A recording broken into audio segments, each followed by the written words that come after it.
Budapeszt. Przy stole siedzą szef Mossadu i były prezydent Iranu, który przez lata należał do najgłośniejszych wrogów Izraela. Człowiek, który negował Holokaust, miał stać się politycznym narzędziem Izraela w walce o przyszłość Iranu. To nie jest historia o nagłej przyjaźni. To historia o tym, jak wywiad może próbować wykorzystać ambicje własnego wroga.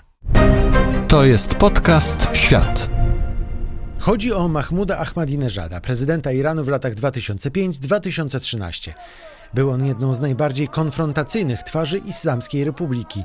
Negował Holokaust, atakował Izrael i przez lata był częścią systemu zbudowanego wokół Alego Chameneiego.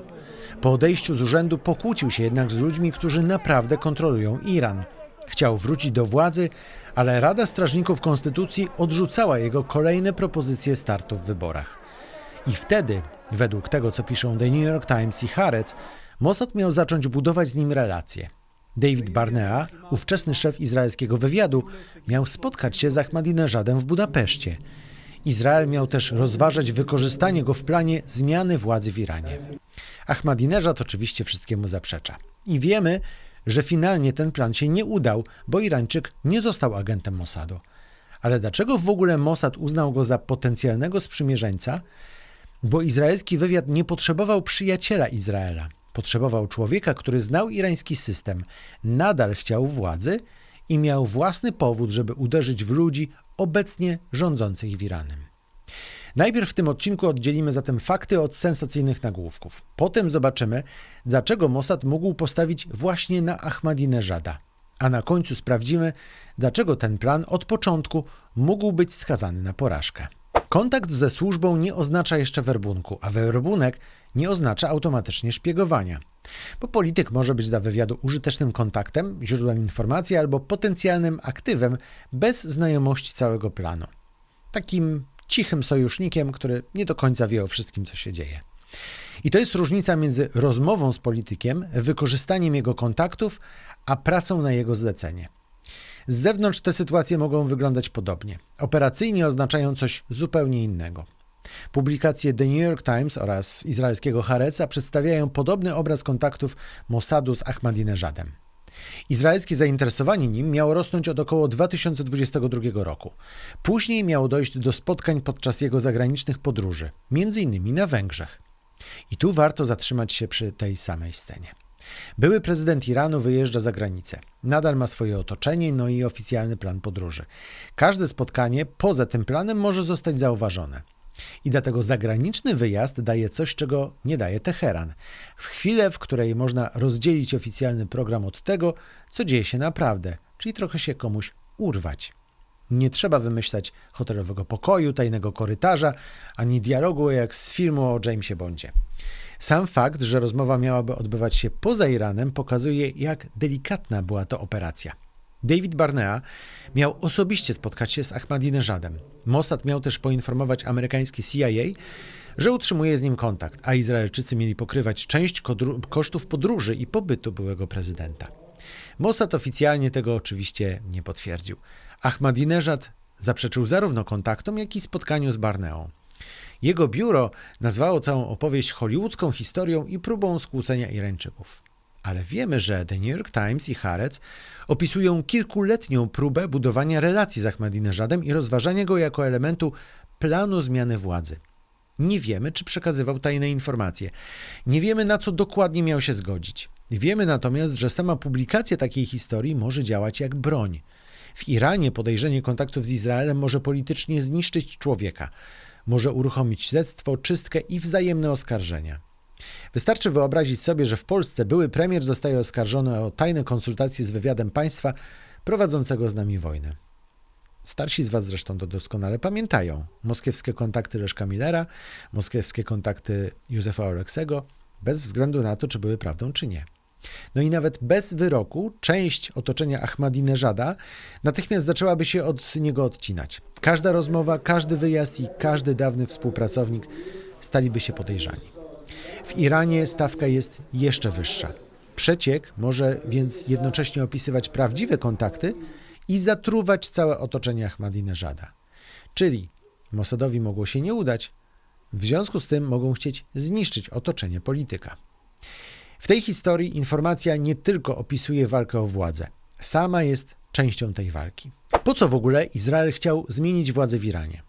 Otóż w 1979 roku doszło w Iranie do przewrotu.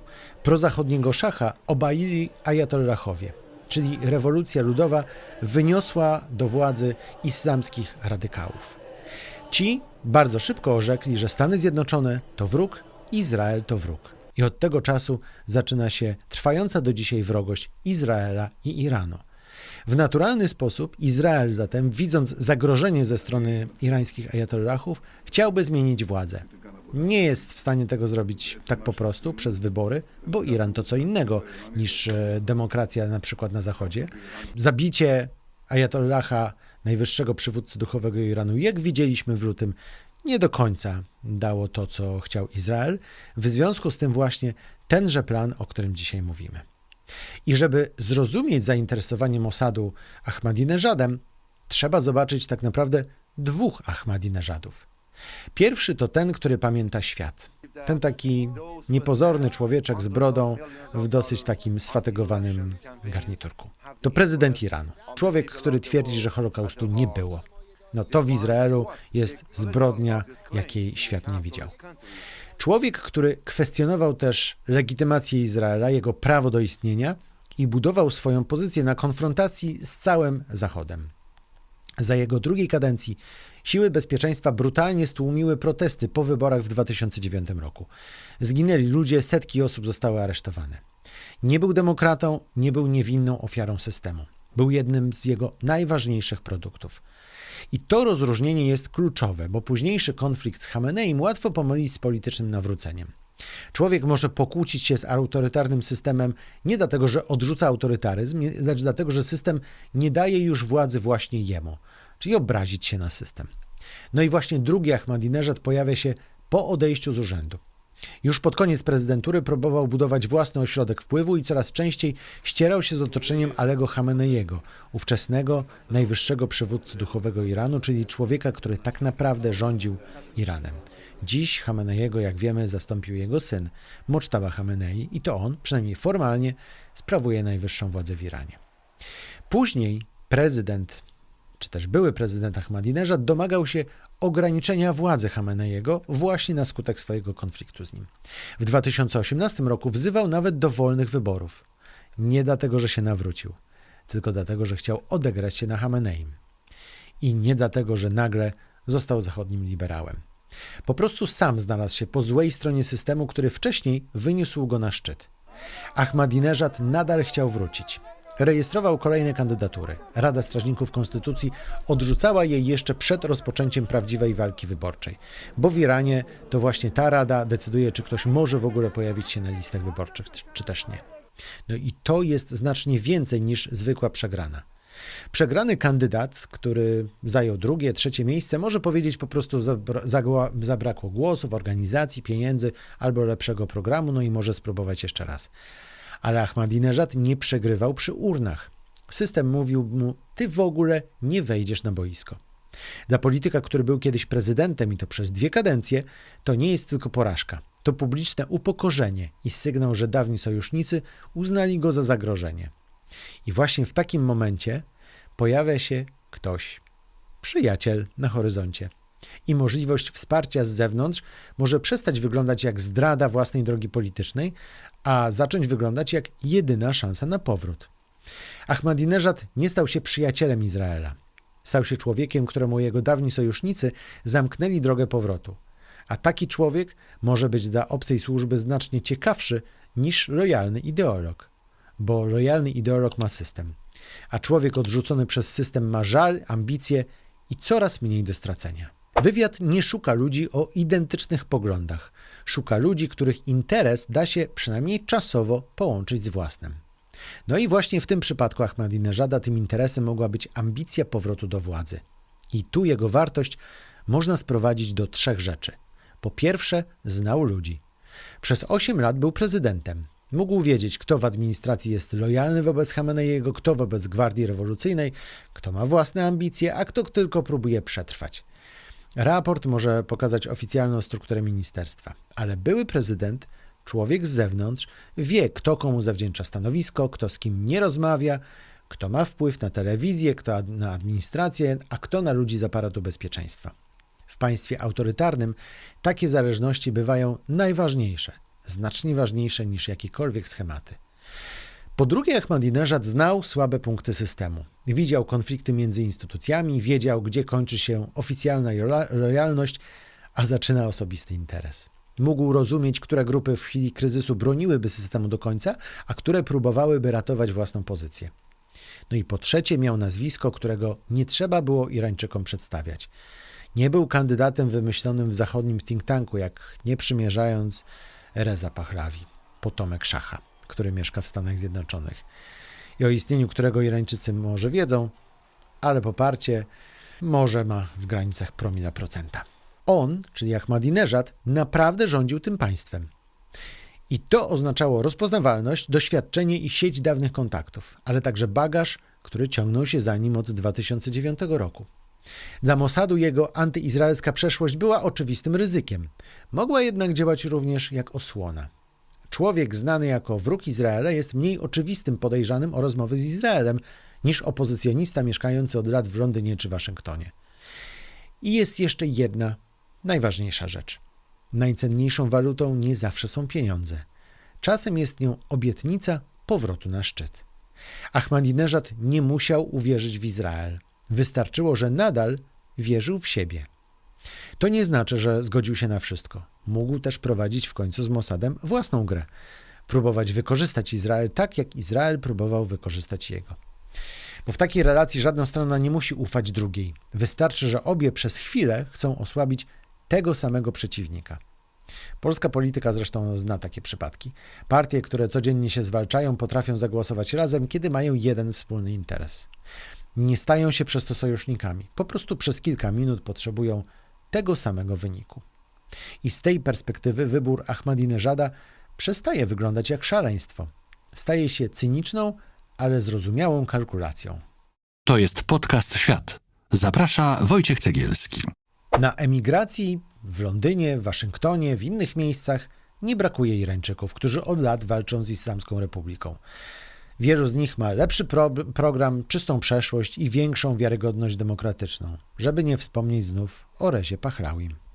Problem w tym, że te osoby mogą nie mieć dostępu do ludzi, którzy w chwili kryzysu decydują o armii, telewizji i administracji.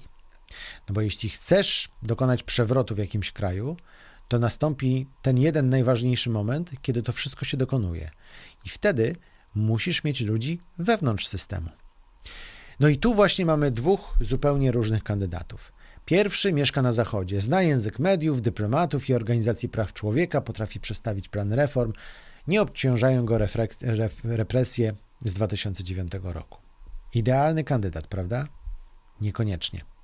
Bo nie ma numeru do telefonu do człowieka, który w Teheranie kontroluje ważny urząd, może nie wiedzieć, który dowódca słucha rozkazów, a który już szuka wyjścia awaryjnego, może nie wiedzieć, komu zaufać, żeby ktoś nie wyłączył wajchy z prądem, może być ceniony w Waszyngtonie, ale jest słabo zakorzeniony w kraju.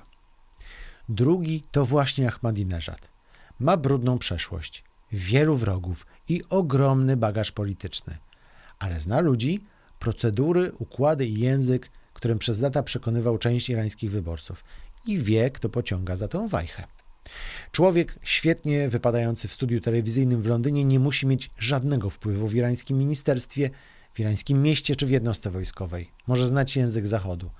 Nie musi znać ludzi wewnątrz państwa. Ahmadinejad miał pod tym względem ogromną przewagę, bo był dwukrotnie wybranym prezydentem. Potrafił prowadzić populistyczną politykę i przedstawiać się jako obrońca zwykłych ludzi przeciwko bogatym elitom. Znał system od podszewki. To trochę jak próba przejęcia wielkiej firmy. Możesz przywieźć ze sobą nowy zarząd z zagranicy. Możesz mieć świetny program, ale nie znasz ludzi, procedur ani konfliktów. Możesz też znaleźć skłóconego byłego prezesa, który zna wszystkie korytarze i nadal chce wrócić do gabinetu. Operacyjnie druga opcja może wyglądać znacznie lepiej.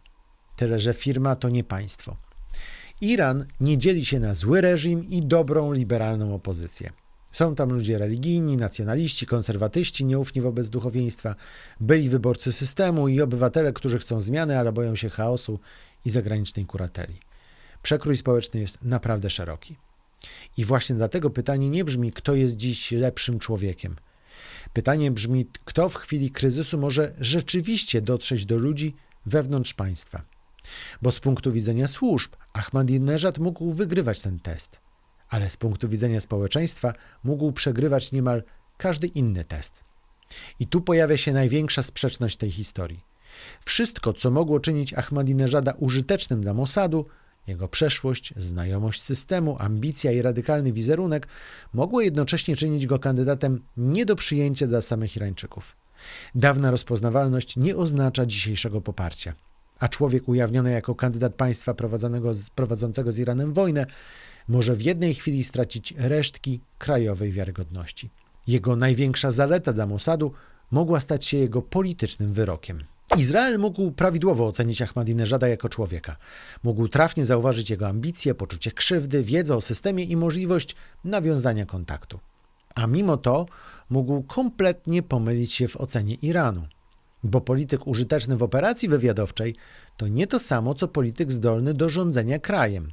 Służba specjalna może zorganizować tajne spotkanie, może opłacić hotel, zapewnić transport, ochronę i kontakty, ale nie może w tajemnicy dostarczyć człowiekowi społecznego zaufania czy poparcia. Bo dla rodzin ofiar protestów z 2009 roku i tych późniejszych również, Ahmadinejad nie przestaje być twarzą tamtego państwa tylko dlatego, że później pokłócił się z Chameneim. Konflikt z najwyższym przywódcą nie wymazuje pamięci o represjach. Dla liberalnej opozycji, tej zazwyczaj za granicę, pozostaje człowiekiem starego systemu. Dla części obozu władzy staje się zdrajcą.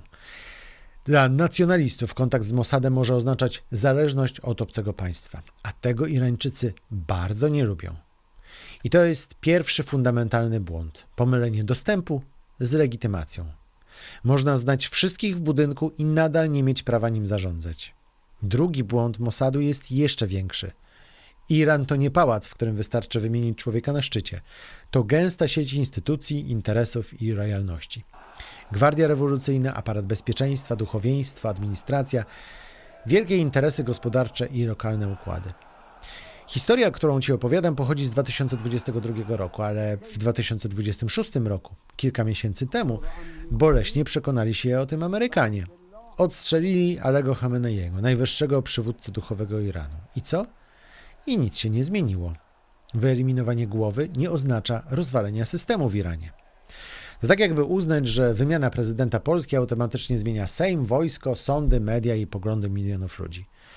Człowiek na szczycie owszem ma znaczenie, ale nie jest całym państwem. Iran udowadnia zresztą to do dzisiaj. Według Hareca podobne wątpliwości pojawiały się także wewnątrz izraelskiego aparatu bezpieczeństwa. I tu pojawiają się dwie zupełnie różne logiki. Pierwsza mogła brzmieć tak.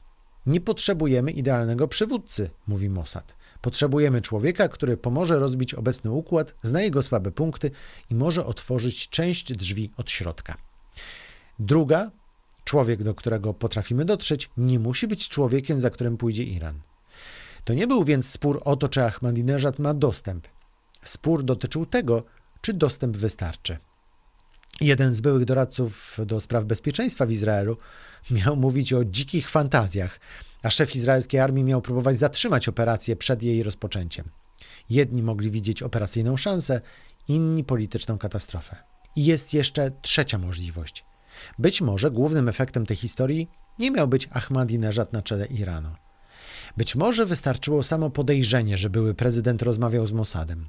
Taka informacja, taka trucizna wpuszczona do systemu nie jest wykluczona. Bo ona podsyca paranoję, prowokuje wewnętrzne czystki i sprawia, że ludzie przestają sobie ufać. I tu nie chodzi o odstrzelenie Ahmadinejada. Tu chodzi o to, że cały system przestaje sobie ufać i jest po prostu słabszy.